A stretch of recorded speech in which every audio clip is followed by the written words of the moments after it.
Passado resolvido, futuro decidido. Capítulo 5. O início da mudança. Você não muda o que faz se não for capaz de mudar o pensamento, a emoção e o sentimento. Se você acha que já está mudando, acredite, fico muito feliz, mas ainda não estava preocupado com isso.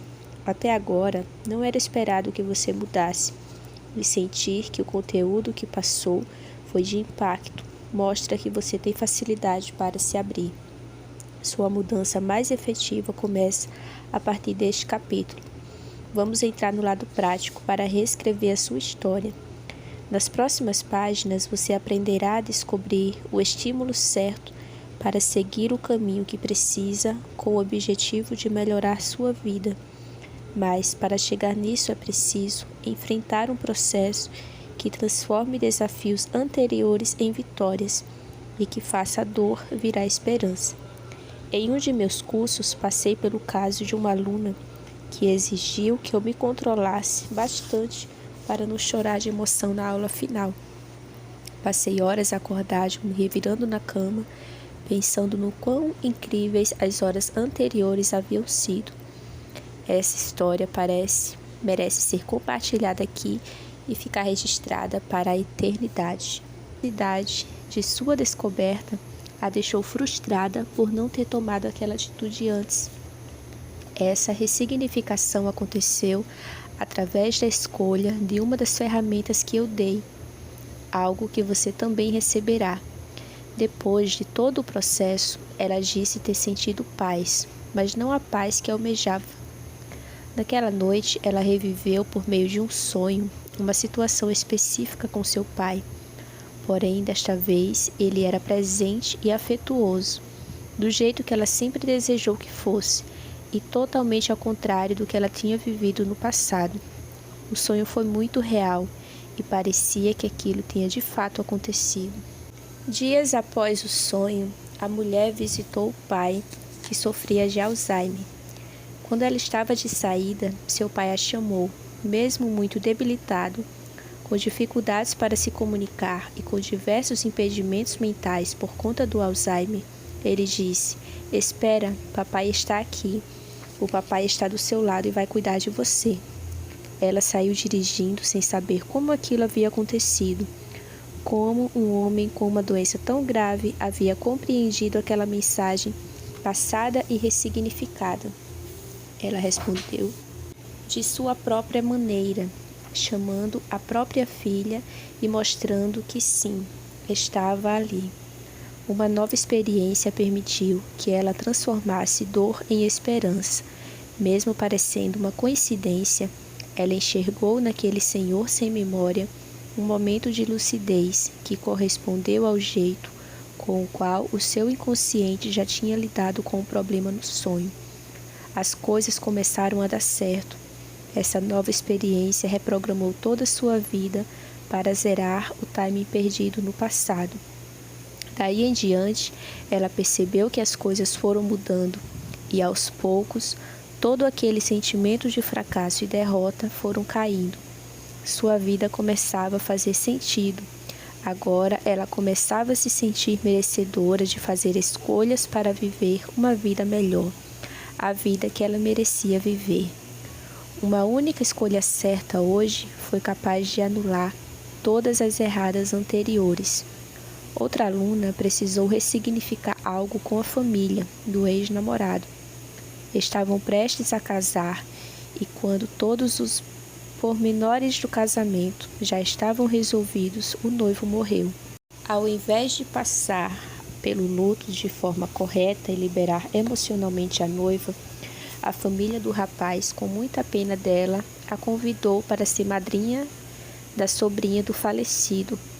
Ela passou 9 anos emocionalmente vinculada a uma família que não era a dela, e por conta disso afastou qualquer novo interesse amoroso de sua vida, ou porque eles não demonstravam interesse, ou porque, se demonstravam, ela os expulsava de sua vida. O motivo? Ela não era uma solteira legítima. Seu cérebro legitimava a falta de vínculo com outras pessoas. por ainda estar ligada ao rapaz. Essa descoberta trouxe tristeza para ela por conta de 9 anos, teoricamente perdidos. Quase todo o processo de ressignificação envolve terceiros. Estes terceiros podem ser pessoas acessíveis ou inacessíveis, quem já faleceu ou oferece algum tipo de risco físico à sua vida é obviamente inacessível, mas existe uma maneira de ressignificar até os eventos causados por essas pessoas inacessíveis. O início do processo. Você comprou este livro para aprender o que ainda não sabia, fazer o que não estava fazendo e conquistar o que ainda não foi conquistado. Se ainda não se encaixou em nada disso, melhor fechar o livro e buscar outra leitura. Caso contrário, se há vontade de alcançar um resultado diferente, é preciso passar por um processo de mudança. E agora quero mostrar a você como esse processo funciona. Há uma frase muito interessante que nos ajudará com esses primeiros passos. Insanidade é fazer a mesma coisa repetidas vezes enquanto espera resultados diferentes. O resultado nada mais é do que a consequência provocada por uma ação. Essa ação, porém, só acontece porque nossa mente gera pensamentos, emoções e sentimentos que nos encaminham para a tomada de atitudes. Repetir uma ação diversas vezes gera um hábito, que culminará para o bem ou para o mal, em um loop deste processo e de resultados. Ficou confuso demais? Então vamos exemplificar. Tudo começa na mente em forma de pensamento, emoção ou sentimento. Primeiro você pensa, consciente ou inconscientemente, depois você entra em ação. Essa ação, quando repetida, se transforma em um hábito. O hábito, por sua vez, vai desenvolver uma atitude que tenta justificar o pensamento que originou todo este processo. Você não muda o que faz se não for capaz de mudar o pensamento, a emoção e o sentimento. É preciso mudar a mente. Se você quer ser gerente, primeiro precisa ser gerente na mente. Se quer ser marido ou esposa, precisa ter isso na mente.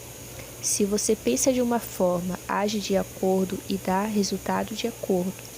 Se não for a um lugar específico ou pessoa, será em uma situação diferente, mas o resultado virá. Se você quer algo, pense, sinta, converse com essa emoção. Você não deve acabar com suas emoções. Todas elas têm um sentido. Tristeza existe para ser demonstrada e não encoberta. Ao demonstrar tristeza, quem ama você oferece ajuda. Ao escondê-la, a ajuda pode chegar tarde demais. Não existem emoções ruins em você. O que pode ser mal administrado é o uso dessa emoção.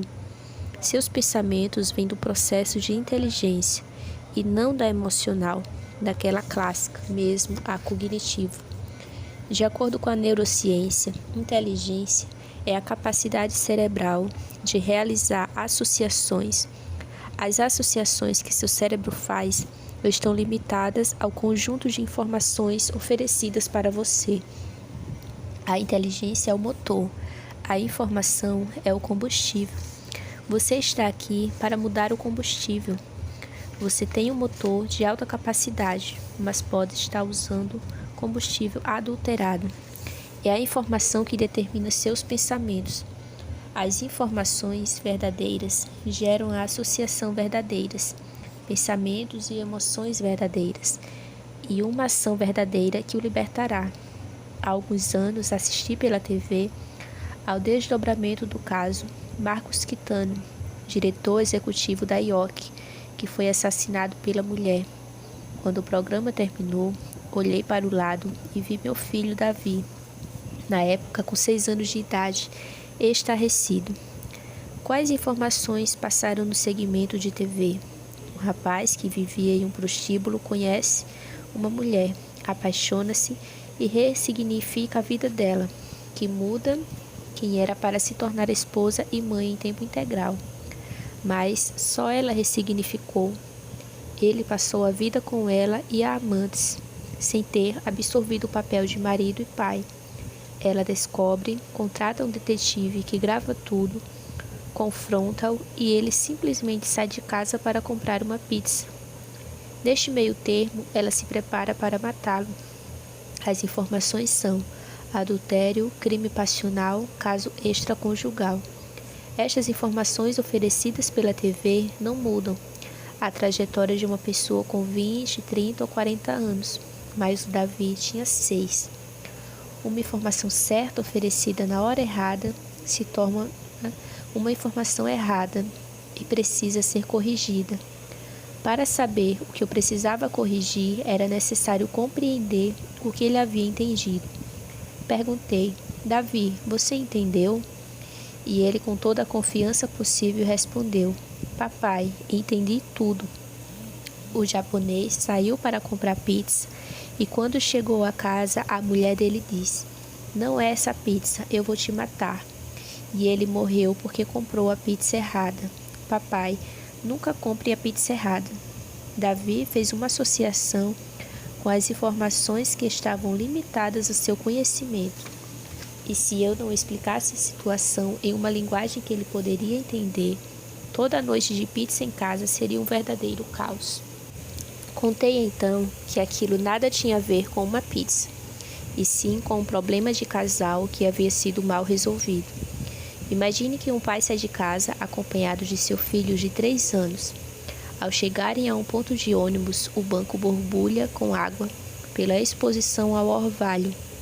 A água em um banco metálico às 5 da manhã está gelada, mas o menino nunca esteve ali. Ele não tem informação suficiente para reconhecer aquilo. Ele se senta e logo que percebe o que aconteceu se levanta. Seu tato e visão alimentaram sua mente com novas informações. No dia seguinte, ele não se senta no banco, mas um garoto de 5 anos que nunca esteve ali prepara-se para descansar ali, mas é interrompido pelo garoto mais jovem que o avisa. Que menino inteligente, brada o pai. E não é que ele é mais inteligente, ele só tem mais informação. Segundo o estudo publicado no jornal Folha de São Paulo, a média de idade em que garotas apresentam o crescimento das mamas, um dos sinais mais claros da puberdade, baixou de 10,88 anos entre 91 e 93 para 9,86 entre 2006 e 2008. Uma ginecologista entrevistada pelo jornal afirmou que este é um fenômeno mundial e que em um estudo ainda mais antigo realizado no Brasil, a idade da primeira menstruação em 1971 era 13 anos, caindo para 12 em 1999. Enquanto algumas das explicações têm relação com estímulos sonoros e de luz que ativam o eixo hipotálamo-hipófise e disparam a produção de hormônios sexuais, outros estudiosos apontam a mudança de padrões alimentares. Melhores condições de vida permitem que o corpo atinja mais cedo níveis de desenvolvimento suficientes para entrar na puberdade. Mas nem a teoria evolucionista justifica a evolução num espaço tão curto de tempo. Por que tanta coisa está mudando? Por que vovó foi aprender sobre sexo quando casou? A informação demorou para ser assimilada, associada e gerar uma ação física. Hoje, as meninas aprendem sobre sexo muito mais cedo, aflorando pensamentos e emoções que trazem a produção do hormônio precoce. A mente tem esse poder de transformar até as condições físicas do nosso corpo, disparando a produção de hormônios e fazendo o corpo reagir aos nossos pensamentos. A essência da mudança está na informação, mas como esta informação é absorvida por nossa mente? Por meio de experiências e observações que surgem ao longo da vida. Conheci uma mulher que, mesmo casada havia muitos anos, nunca teve um orgasmo. Fazia sexo uma vez a cada 2 meses por obrigação e fingia o clímax. Ela passou a rejeitar algo que deveria, na verdade, ser uma fonte muito grande de prazer e de bem-estar. Quando menina, ela se acostumou a ver a mãe sair do quarto com uma expressão de nojo. Com o tempo, ela entendeu que o que acontecia ali era sexo. A primeira informação recebida foi de algo negativo, associado com a informação seguinte. O resultado? A percepção de que sexo é nojento e precisa ser rejeitado. Se o que move suas ações são seus pensamentos e o que produz seus pensamentos são as associações que o cérebro faz com as informações que possui, nada será mudado se novas informações não forem produzidas e armazenadas em suas memórias. Considerando que novas informações são produzidas a partir das experiências e observações que fazemos ao longo da vida, posso afirmar que a essência da mudança está em viver novas experiências e fazer novas observações. O meu método consiste em fazer com que você viva uma nova experiência na área certa, depois de blindar sua mente e criar novas projeções de futuro. Essa nova experiência gera uma nova informação que elimina o que há de errado na sua vida. O destino. Destino é um conceito curioso. As pessoas acham que ele significa o lugar em que você deve chegar. Destino é, na verdade, o lugar que você chega. Destino não é lugar que nos foi dado, mas onde decidimos chegar. Para que você acompanhe melhor o meu raciocínio, veja a ilustração a seguir. Imagine que alguém nasceu para chegar até o ponto A. Esse seria seu destino original, mas de forma gradativa foi desviando suas escolhas e decisões e acabou chegando ao ponto B, seu destino final. Esta mudança de rota também pode acontecer de forma imediata. No exemplo, o destino original seria o ponto A, mas por alguma experiência ou observação carregada de forte impacto emocional, houve uma mudança imediata de rota que conduziu ao ponto C. Destino é onde você escolhe chegar. O nome disso, liberdade. Você escolhe. Isso mesmo. Sempre foi uma questão de escolhas. Ocorre que suas escolhas erradas foram subsidiadas por estímulos errados, gerados a partir de experiências erradas que poderiam ser evitadas ou corrigidas se você tivesse habilidades emocionais para blindar sua mente e ressignificar. As pessoas não sabem viver em um ambiente de extrema liberdade, pois não foram desenvolvidas emocionalmente para fazerem escolhas assertivas em um ambiente de infinitas possibilidades. Este é mais um dos objetivos desta obra: permitir a você viver com liberdade e ser livre de verdade. Ser verdadeiramente livre não é simplesmente ter o poder de fazer escolhas, mas sim fazer as escolhas certas. A primeira mudança foi gradativa. Não há um dia específico que denota a mudança de rota. É algo imperceptível. Essa é a mudança mais difícil de tratar, porque não há constrangimento com o lugar atingido. A pessoa sequer percebe que houve mudança de rota. Ela se conforma com o resultado alcançado, acreditando que era aquilo mesmo seu destino.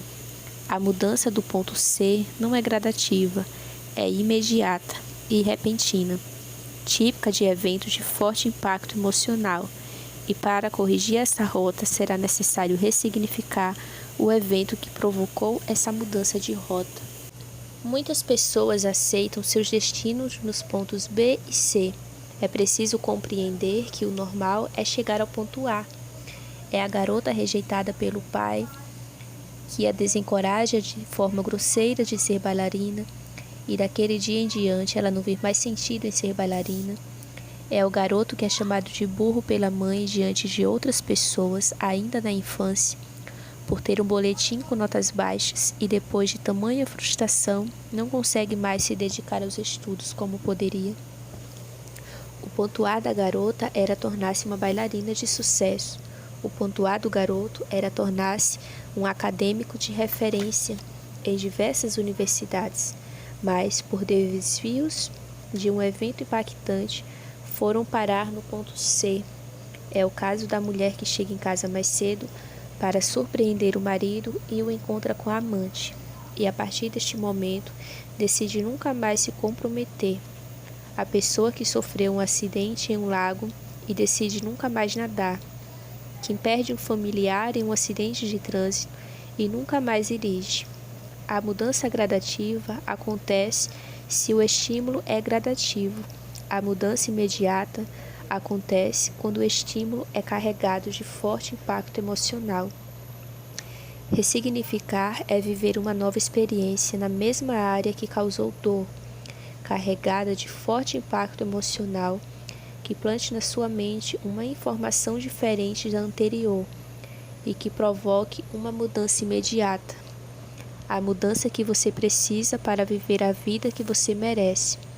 Mas não é só isso, e o problema está na palavra latência, o hábito construído pelo comportamento anterior, que mesmo mudado, fica adormecido dentro de nós. A solução? Supervisionar e evitar certos ambientes, situações, relacionamentos que o façam considerar como possível aquele hábito que você está lutando para substituir. Segundo alguns estudiosos, traços secundários do nosso comportamento e temperamento são transmitidos por hereditariedade.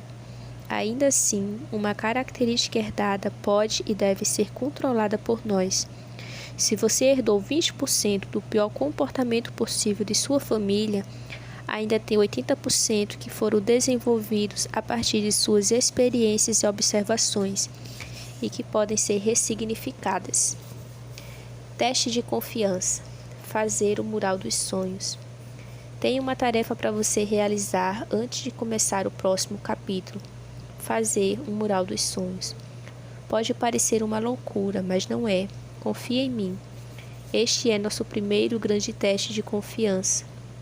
Represente os sonhos de todas as áreas que pretende realizar: financeira, espiritual, amorosa, familiar, patrimonial, saúde, profissional e o que mais fizer sentido para você, através de imagens e figuras.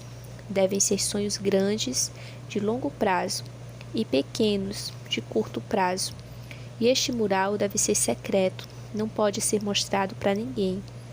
Coloque a casa dos seus sonhos, a cidade em que você sonha morar, os filhos que gostaria de ter, uma foto que represente o tipo de esposa ou marido que quer encontrar, uma foto de um profissional que represente o que você deseja conquistar no futuro.